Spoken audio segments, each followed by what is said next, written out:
E hoje a gente vai falar uma possibilidade criativa para trabalhar com esses... Como que se chama isso aqui? Com esses aramezinhos aqui de prender pão, biscoito, que você deve ter horrores aí e nem deve pensar numa possibilidade de usar. Então fica comigo aí, não desgruda porque o Artisteiros acaba de começar, hein? Artisteiros, tudo bem? Eu sou o Jefferson Nascimento e você me conhece aqui do Artisteiros, Arte e Educação na Prática.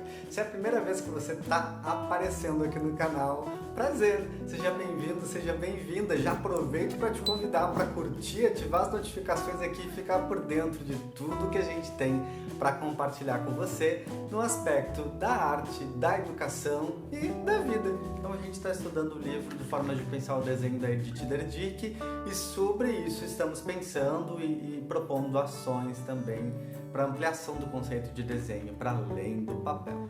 Primeira coisa, esse material aqui ele tem uma característica super bacana que é a flexibilidade, a maleabilidade.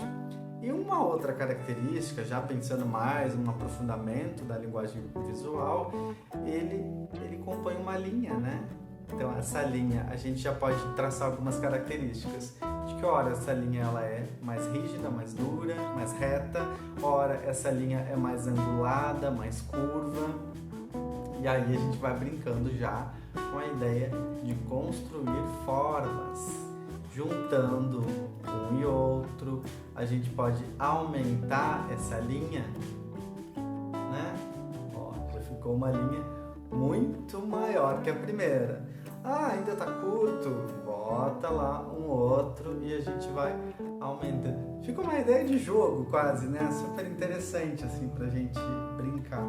E aí essa perspectiva que a gente vai falar hoje é pra gente tentar sair um pouco da ideia desse desenho só enquanto um lugar que encontra um aconchego no papel, né? E a Edith Derdick nos provoca a pensar justamente sobre isso, que desenho não é só coisa de lápis e de papel.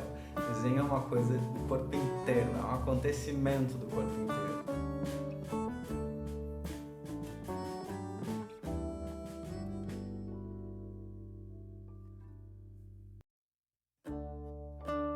A gente fez o desenho aqui, né? Um esboço rapidinho, uma hidrocor, um post-it.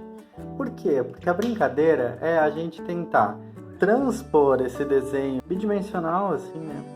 Com essas linhas chapadinhas, assim, e tentar sair um pouco dessa estrutura chapada para algo mais tridimensional, assim, com características de mais relevo, de mais curvas e formas, usando esses aqui aramezinhos de pão que vem nos biscoitos também. Então aí selecionei essa tampa de sorvete só para dar um contraste, como os fios são brancos, né? E a tampa aqui também era branca, para a gente poder ter essa visualidade desse desenho que seria efêmero. Observando primeiro, né, o que a gente produziu aqui, as formas, as cores, onde é mais alto, onde é mais baixo, né? Para entender um pouco dessa ideia da proporcionalidade também. E a partir disso eu vou ver desses fiozinhos que eu tenho aqui, desses lacres de pão, os tamanhos. Tem uns que são mais curtos, outros que são mais longos. Então isso pode me ajudar na composição também ali. E é bacana também um tempo para a gente explorar as possibilidades do quanto que pode torcer.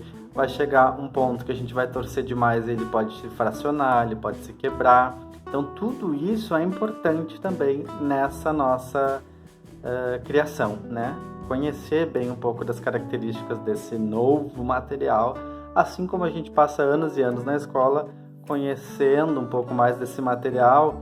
E eu ouso dizer que a gente usa ele sempre das mesmas formas, assim, a gente pouco propõe interferências, sobreposições de uma cor e outra, né? Hidrocor, por exemplo, né? Então, enfim, é importante que a gente comece a usar mais, né? Então aqui eu vou tentar ir compondo, vou acelerar o vídeo para ficar mais rapidinho.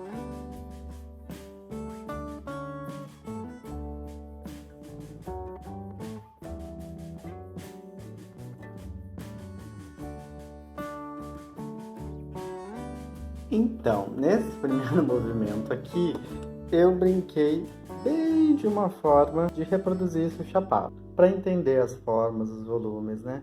Agora, qual que é a ideia? A ideia agora é a gente tentar explorar a noção, então, de volume, de fazer com que essa estrutura, ela cresça, né? Ela ganhe outras características, como profundidade. O desafio agora é como seria fazer com que essas montanhas ficassem em pé, por exemplo, né? O que eu precisaria dar conta aqui? Aí é legal que as crianças vão trazendo soluções para esse problema, né? O que eu preciso fazer para que essa estrutura da montanha permaneça em pé, por exemplo?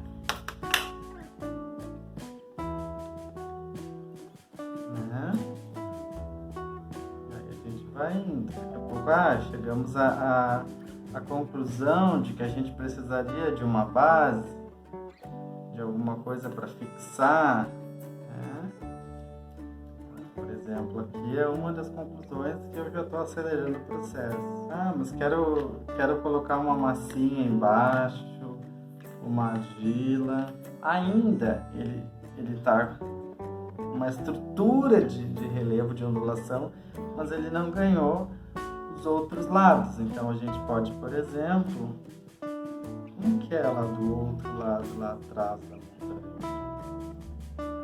É quase uma ideia de jogo. Isso aqui que é interessante, né? Porque tipo aquele jogo da vareta, né? Que a gente vai equilibrando as coisas, mas ele dá uma ideia de construção também, né? Já estamos ganhando